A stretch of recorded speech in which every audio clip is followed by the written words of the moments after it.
Bonsoir, bonsoir abaridere, abatredere dukorana umwuga wa trading, aho muri mwubahwe kandi ndabahaye courage, mwamenye umwuga mwiza. Ego, hanyuma tubandanye twigishanya, turabe ko twoshobora gukora dukoresheje position ya long muri trading yacu, muri futures trading. Turabire hamwe n'iryari dukoresha future ntuzeye dukoresha long, n'igihe dukoresha short. Benshi bamenyereye kubona dukora short kenshi. Igituma dukorera kuri short ni kubera ko isoko ya crypto akenshi gusumba imanuka, kenshi ya dropping imanuka gusumba kuduga, niyo mpamvu dukunda gukoresha short. Ariko kandi iraduga, haba n'ama crypto mbere aduga cyane gusumba yandi, namwe dukunda kubona zijerigeri, zi store, zi CRN n'izindi, zi Sky n'izindi. Nibaza n'umutradere ugomba kugendereza ama crypto ukavuga uti ndagendereza ino crypto vraiment irakunda kuduga cyane, kigera mu 300%, mu 500%. Hanyuma ukayicunga rero yamanutse, ugazo nitaye kuduga kandi ukavuga uti iyi coin twadukorane mu kuduga vraiment igendera mpamahera muri long. Ni kuvuga ukora long mu gihe ubonye ko coin ugomba ukore ifite tendance yo kuduga kugira ugendera duga ugendera ronka inyungu. Ukora short mu gihe uvuga uti ino crypto tendance ifise niyo kumanuka, igendera manuka, igendera ampa inyungu. Byose urabikora mugabo, niyo mpamvu dutanga inyigisho ku ma YouTube live, dutanga inyigisho turi kumwe kugira umenye gutandukanya n'igihe no ukora short n'igihe no ukora long, gutandukanya ino soko iri kwaduga, ino soko canke iri kwamanuka kugira umenye no ukora short canke no ukora long. Nuko tuje muri Royal Q. Nyoza ko umutrader wese azi ko dusettingira muri Royal Q mu kwirinda uruhombo no gukora umwanya wose dushakiye, kandi no mu gukora utuje utaziga utavuga ngo ndahomiwe sindi mu isoko, nta macoin, nta ma connection fise, nta muriro fise, ibintu nk'ivyo. Royal Q yose yarabikemuye. Okay, tuje muri Royal Q turabe aha cyane muri future. Okay, murabona makito ngaya, twavuganye yuko ugomba kuraba izaduze muri 24 heures, ushanda kwa akantu kwa kano ga combo box, aka ga fresh ka rero tukaraba hejuru na hasi, uraba mu kari munsi niko kakwereka ama crypto ariko araduga cyane. Bana nk'iyi sito niyo izi bwa mbere mu kuduga, yarigeze mu kanyari kuri 25%, bane zigeze kuri 26%. Birasaba yuko umuntu ayigendereza, ukayigendereza kabisa, ukavuga uti no crypto iri kwiyamanuka cyangwa ikiraduga, ukamenya uti crypto igeze kuri 26% iduga cyangwa igeze kuri 26%, ahubwo iri kwiyamanuka kubera yari yaduze iraharenga. Okay, Sky ikikurikira, agasuku Casper REDNT Hawk zose zirakurikira, izo sinama crypto agenda aduga cyane gusumba yandi. Aho shika ngaha hepfo ubona zijerigeri n'izindi zose uko ziduga niko zimanuka, canke naho ubonye bagwaye signal ana jerigeri ana kwikira manuka, aho munsi yaduze zoduga. Abazigendeza barazizi uko umutrader simpanga trading imisi yose, umutrader n'impaka aba ari umuntu amenyereye isoko, uko ashaka tradinga yaramaze trading ariko ari igisoko akurikirana crypto kanaka, agasoma umuntu trading imisi yose mugabo atazi gukurikirana isoko. Turakeneye gufata akanya kugira twige neza, sawa? Nk'akarorero rero ngome nkore tufate nk'iyi baguhaye signale irimwo long, mbega woshobora long gute? Canke wewe ubwibona isoko muri rusange no tabanza gushonda ku kano kantu, kubona isoko muri rusange iri kwiraduga hose n'amaverte, ana ukumubona n'amaverte, ubona urugero ibe yaduze ko ibi n'ibiciro crypto kanaka bigezeko, ibi n'ibiciro anamazina y'ama crypto. Okay, sawa? Nk'iyi Sky igeze kuri 0,0625 USDT, igeze kuduga ku rugero rwa 9%. Okay, sawa? Haka rero baguhe signal, bagwe ukora long, uyo ngo je ngo menye ukora ngo short, usinzi ukora long, karenga mu ndayikwigishe ikindi warize turiko turiga urabonye tendance y'isoko ugomba ukoreremwo ni longue. Isoko iko iraduga, amakirito yose ariko araduga, nawe coin wagendereza iriko iraduga, kugira ugende guha amahera make make kwiduga,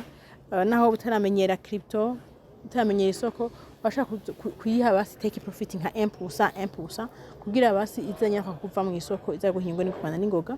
Ikindi naco kugira uzakora scalping, sell manuel.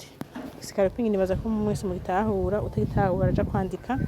ambaze ndamusigurira canke yandike no muri comment, okay? Hanyuma ikindi ugomba kumenya no kugira take profit ntoya kugira uzava mu isoko. Ikindi ugomba kumenya nuko zino coin zizimbutse nyene nkuko zifise amazero virigiye ziduga cyane gose, zifise ama risque yo ku umuntu ashobora kuba likide agahomba. Bisaba yuko mu kuzikorerako uba ufise umwanya utari disque ukuntu atakigusamaje, utari mu kazi vuti ndi concentré n'akazi. Mu gihe ubona ko utekanye normalement uri mu isoko nyene niho ukwiye kuzikorerako. Ataraho ukwiye kuzikora uzi gushiramo stop loss, uzi kuzikora uzi gushiramo stop loss recovery, amaparametre yose uzi kuyashiramo kugira wicungere. Hamwe utoba hari ntuje kuba likide kubera ko zifise high volatility, ziriruka cyane, ziraduga cyane, ziramanuka cyane, nimba ziduga ziraduga cyane, nimba zimanuka cyane. Ni mpamvu ziri mu mafaranga, ziri mu crypto atanga amafaranga cyane gusumba izindi. Nk'akarero rero tuwe dukore sito nibagoye muri signale canke wabonye tanga sifise ko ari long ndayikoze, okay? Cinzanga kuri understand, okay? Urabona tendance ifise, okay? Urabona yavuye iraduga igenda amanuka, ubu nayigeze ngaha yashari hejuru y'iyi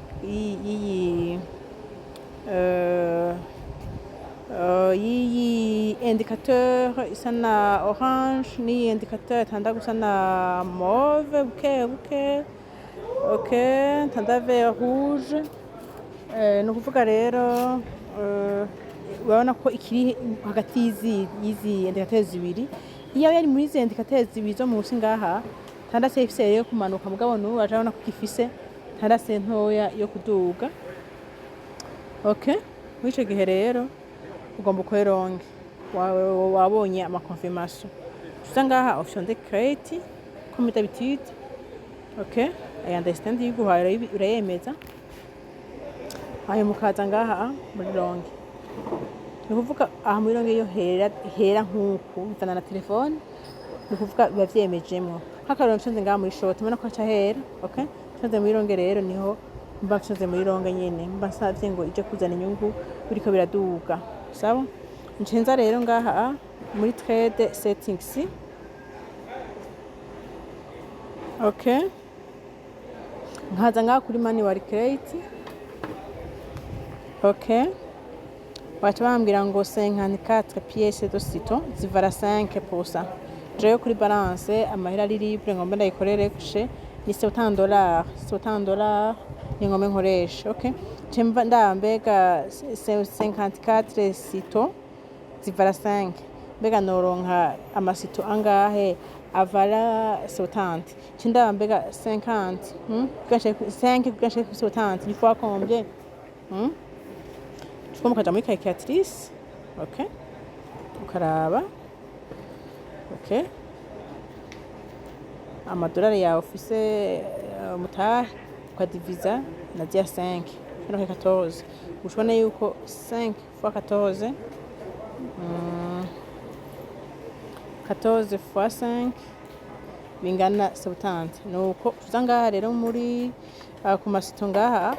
ukagwiza na 14 kugira uronke izivara $70 ngaha. Tuza ngaha mbere ni 54 citron, 54 citron, 54 fois 14. J'aimerais yuko nkeneye amasito 756 sinza ngaha nka modifier nkashiraho 756 to mwabonye ko bingana 70 mugabo ni 70,5 James 70 cenda nkagabanya mungabanye ko nka zibiri nganye nka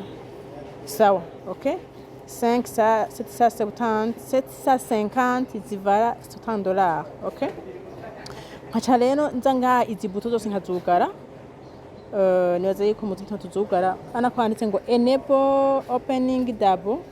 iyo yuguruye bituma muri trading yawe robo igenda yatora amafaranga inshuro zibiri imagine nayo nuko robo bibwiye yuko ikore vyayo idakore ivyo wayibwiye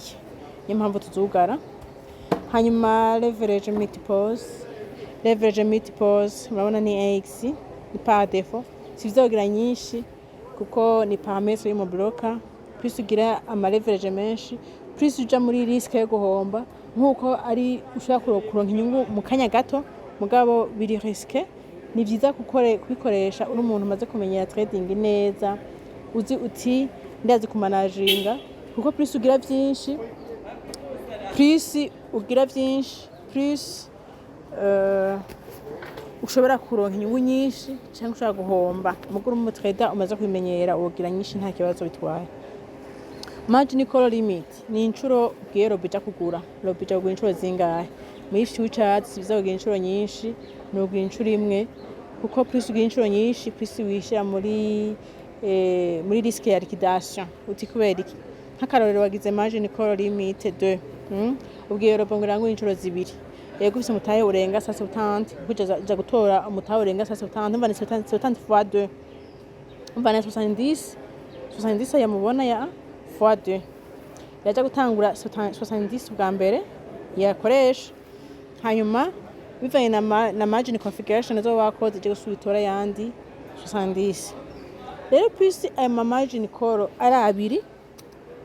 iyo igiye muri floating loss yigeze sanse contraire y'ivyo wagize nk'akarorero hamwe yoshija muri short coin kamanuka kuduga okay nukuvuga call imwe ija kubikeneye amahera ikura kuri balance kugira ikuvre ugo ruhombo okay nindi call igira kabiri nyine kazo yakeneye bice bituma rero uja mu kibazo gikomeye cyane cyuko ukenera amahera menshi usigaze kuri balance ariko gize margin call limit imwe basi nimba ufite $100 kuri balance barashobora gukoresha 70 cyangwa 50 ukagera ince 70 kugira basasigaye kamakeya iza kugira kwifashisha mu gihe yazoba yinjiye muri sanse contraire y'ivyo wayihaye okay margin call limit rero kenshi mu prefere kugira 1 hamahuru position take profit relation inyungu itumye profit mumba ko harimo inyungu uitumye inyungu ingana gute plus uitumye inyungu nyinshi plus bituma iteba kuzana inyungu mugo umuntu bimenyereye uituma na nyinshi uko bayivana n'ingene waravye iyo crypto yawe ukuntu yifasha vuti no crypto vraiment yamanutse cyane ahidugira na 30% yozimpa washaka kuzana 10% mugabo ubuzi yuko uri umuntu umaze kubimenyera uzi kugira scalping hamwe wobona nizo 10% zishikiriye ushobora kuyaka izigeze ko manuelema robora yaka inyungu igeze ko manuelema utanje kurindira ngo ikudandarize ikuzanira inyungu okay ibiri mu bituma abantu baronka amahera menshi urashaka kuyaka inyungu igeze ko ashaka kubona uti ino coin naho nayisabye inyungu nyinshi ntiko yashaka kuzishikira robona y'ikigumigirante ikwereka yuko zikuzayegura gushika aho wayitumye kubera isoko ibiko yasubira inyuma okay plus rero bisaba byinshi rero abantu bashashe ndabasaba kusaba inyungu nkeya nka 1% 1,3% sawa par défaut hanyuma who take profit call back inyungu y'inyongera nukuvuga robo irakuzana inyungu y'inyongera mu gihe coin ibandanije muri sense washatse nimba twavuze long hamwe babandanye iduga yashaka kuzana inyungu zirenga 1,3% utibiye byagenze gute nukuvuga robo bawibwiye ngaha ku take profit call back mutuzemugira kenshi 0,1 okay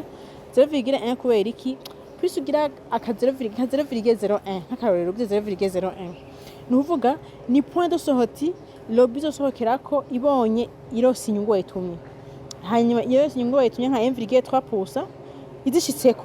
coin igacija gusubira inyuma ija gukoroka sivyo kandi kaye kwiraduga gakoroka 0,01 bibiva mu isoko hari gihe rero imera nk'ikoroka arakamuvema gatoya yarikoze ariko kandi yagomba isubira iduge niyo mpamvu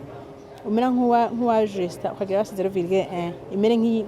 ibishitse ikabona kwigomba imanuka nyene igasha kuri 0,1 imanuka bavuga uti vraiment reka robo ishiva mu isoko izo nyungu ntizavuze zica zihereramo zisubiza inyuma zose nivyo rimaze kuronka okay rero nikiza n'inyungu y'inyongera ni bwirengeje iyi 1,3% ikabana iduga hakarore gashaka kuri 5% hamwe cyo gusubira inyuma gacha gukoroka 0,1 aho tuje gutahanira izo nyungu yarigezeko 5% yongeye kuramwo 0,1 yasohoke kishikuramwo ntiza mu nyungu sawa hama tuje kuri margin calculation iyo wakoze incuro imwe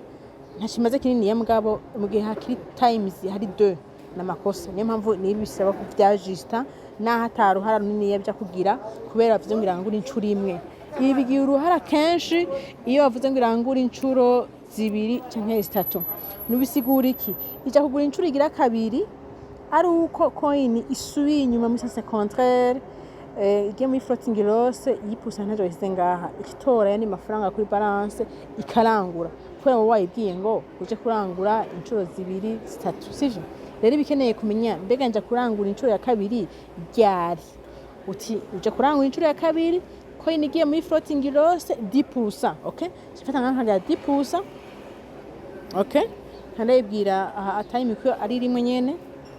okay hama iheje 10% gacirangura ikitora ni mafaranga 70 kana yaheze kuri first buy amount nitora 70 gasubika karangura yandi okay hama igasubika karangura plus yarangura kenshi muri future plus winjira muri risk niyo mpamvu nababwiye yuko future mu gihe rimwe hama gacho confirm ngaha sawa hanyuma tuze ngaha kuri buy in callback se ya neglige muzo kwa mugiya 0,1% okay tuze ngaha muri advanced settings optional okay tuze ngaha imisi yose no kuraba kubikorera muri cycle canke muri short strategy period toujours one shot ushanda muri cycle ugaca uhitamwo one shot okay uheje nta bindi biguragira ibindi ni mu yandi ma strategy okay ucuza ngaha kuri save okay ukagira confirm okay ugeze ngaha ucuza ngaha muri initial buy in price rero birakeneye kwibwira prix d'entrée entry irakeneye kumenya ahantu yinjirira kuko mba coin ifise ibiciro bigenda birahindagurika sinzi ko mwabonye mu muvuma coin igendera ko igendera hindagura ibiciro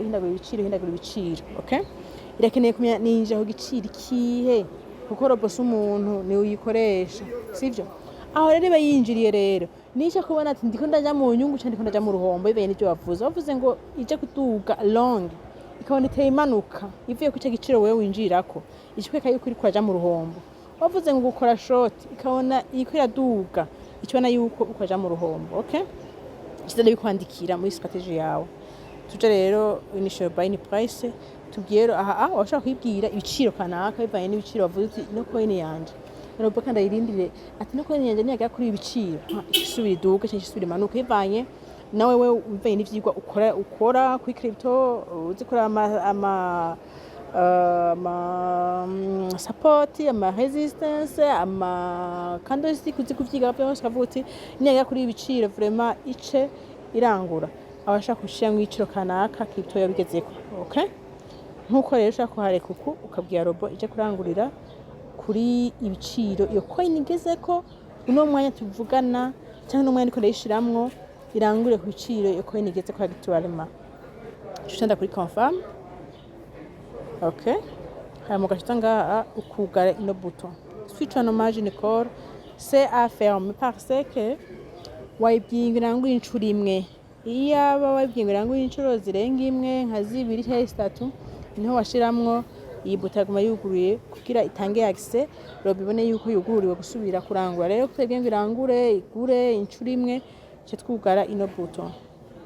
tuwa confirma okay bana ko yugaye hama ngejeje ngaha rero mba mpejeje icaguha ka resume amasito waguze take profit wasavye margin call limite wagize rimwe inshuro imwe ibintu nk'ivyo okay. Ugeze aha rero uca kuri activate okay, ukaza kuri I understand okay, I understand tukarindira connection bikajamwo okay, ugaca wemeza kuri create okay. Maze kubona rero maze kubona ugeze ngaha kuri pause no kuvuga uba wahejeje ushugira retour deux fois ukaja hehe muri stratégie ushugira retour deux fois ukaza ngaha muri stratégie ni ucurabira rero coin yawe na evolution yayo nuzurabona ati ikaja mu nyungu canke ikaja mu nyungu inyungu igeze ko nizi no ikuramwo canke nkazongeramwo canke no irindira byose ucujija maze kubona etat d'avancement yayo nuko murakoze kunkurikirana mubandanye mubaza aho mutahura turi kumwe.